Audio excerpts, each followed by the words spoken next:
9 сентябрьдә узган җирле үзидарә органнарына сайлаулар нәтиҗәсендә Алмаз Әхмәтшин 84%-тан күбрәк тавыш җыеп, Нурлат Төньяк бер мандатлы округ буенча шәһәр советына депутат итеп сайланды.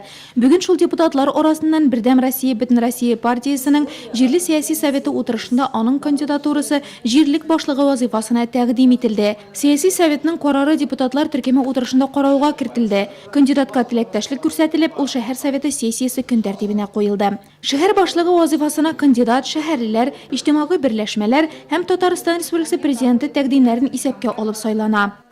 Успешное развитие вашего муниципального района, конечно, в целом зависит от того, кто этот район поведет, и авторитет руководителя, тот, которого знают на уровне республики. Поручение президента Республики Татарстан Рустама Нургалиевича Минниханова поручено внести на ваше рассмотрение кандидатуру Ахметшина Алмаза Салимовича. Я думаю, все поддержат, и тот короткий срок, который он сегодня возглавлял, как именно район, уже показал много хороших добрых результатов. Шәһәр советындагы Бердәм Россия партиясе депутатлары төркеме җитәкчесе республика башлыгы тәкъдим иткән кандидатураны тулысынча хуплауларын җиткерде. Яшерен тавыш бирү процедурасы аңлатылды. Кыска тәнәфестән соң шәһәр советы депутатлары тавышлары нәтиҗәсе игълан ителде. Результат голосования. Ахметшин Алмаз Салимович за 16, против 0.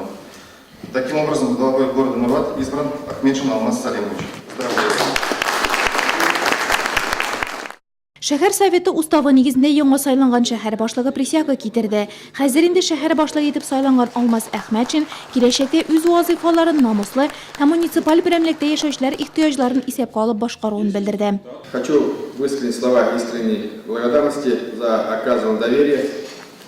Также хочу поблагодарить президента республики Рустама Нургалиевича Минниханова, представителя президента Александра Валерьевича Шадрикова за поддержку и выдвижение моей кандидатуры на должность главы муниципального образования города Нурлат. Буду стараться работать на благо жителей города, приложу все для этого усилия. И надеюсь на вашу поддержку в моей деятельности.